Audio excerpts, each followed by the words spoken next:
¿Está la democracia constitucional en España en peligro? Es una pregunta pertinente aquí, en Estados Unidos, en Francia, en el Reino Unido, en todas las democracias constitucionales. Efectivamente, yo suelo citar a Barack Obama en su discurso de despedida cuando decía aquello de que la democracia está en peligro cuando se la da por supuesta. No hay democracia sin partidos políticos, ¿no? Y entonces, desde ese punto de vista, los partidos que son necesarios e imprescindibles para el funcionamiento de la democracia pueden ser también peligrosos para la misma. Pueden ser peligrosos básicamente por dos razones. Estos son los dos peligros. Si su funcionamiento no es democrático, si los partidos no son democráticos, no tienen un funcionamiento democrático acorde con la lógica del régimen. Y, en segundo lugar, si los partidos invaden. Esta misma tarde, pondremos el ejemplo, hemos visto un claro ejemplo de invasión, de intromisión de los partidos políticos en otro poder del Estado, en el Tribunal Constitucional, ¿verdad? El cuarto peligro también del propio texto constitucional es que en la Constitución se regula mal el tema de la reforma. Esa mala regulación se podría haber corregido si el Tribunal Constitucional hubiera explicado bien qué es la reforma constitucional, que la reforma constitucional es un mecanismo o un procedimiento para defender la Constitución, que nunca se puede utilizar la reforma para destruir la Constitución. Si es un régimen de opinión pública, para funcionar requiere no solo partidos políticos, como os he dicho, democráticos, no solo una Constitución, sino que requiere una opinión pública libre e informada, un régimen de opinión pública. Para eso, pues, la libertad de prensa, la libertad de información, los medios de comunicación, pues cumplen una función esencial.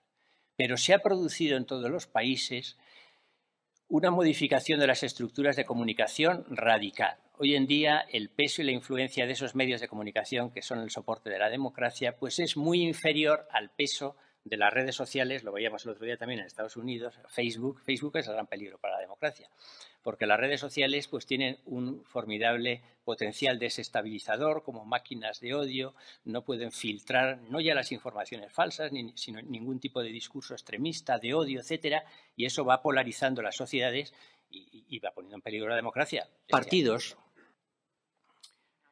han llevado a cabo una colonización partidista de las instituciones, porque si la democracia constitucional requiere partidos, los partidos tienen su ámbito, que es el Parlamento, para forjar mayorías y formar gobiernos, y ese es el ámbito de los partidos. La mayoría parlamentaria que sostiene al gobierno, la minoría parlamentaria que hace oposición y controla al gobierno. Esa es la división de poderes, mayoría oposición, mayoría minoría.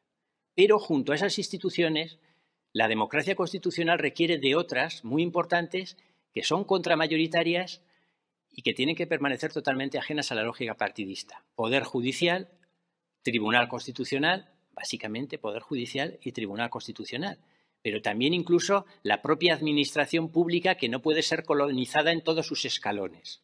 Empiezo con esto que quizás es lo más sencillo de entender.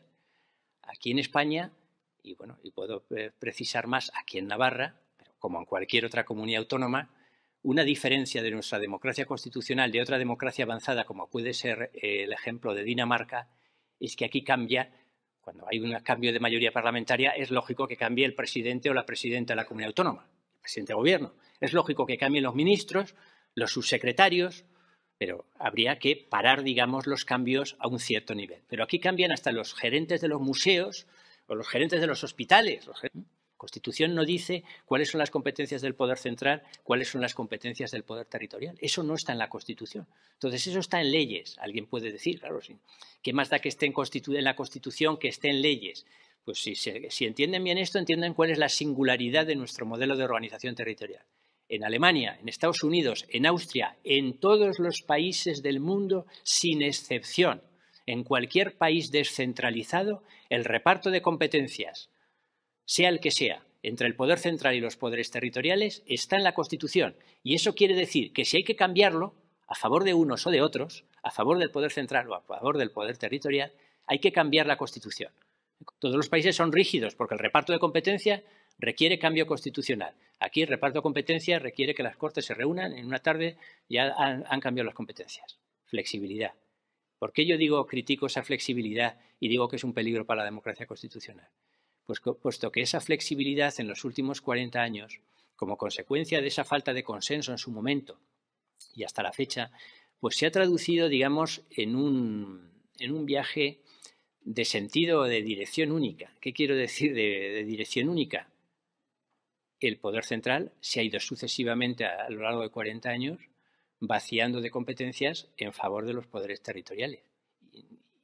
Y ya prácticamente ha quedado inerme para hacer frente a alguna de sus funciones esenciales, como garantizar la unidad de mercado, por ejemplo. Bueno, lo hemos visto claramente para hacer frente a la crisis sanitaria de la COVID, es que consecuencia en buena medida de una descentralización mal llevada a cabo en el campo. No hay ningún Estado descentralizado en el mundo que las entidades infraestatales, aquí llamadas comunidades autónomas, tengan un nivel de competencias tan alto como nuestras comunidades autónomas.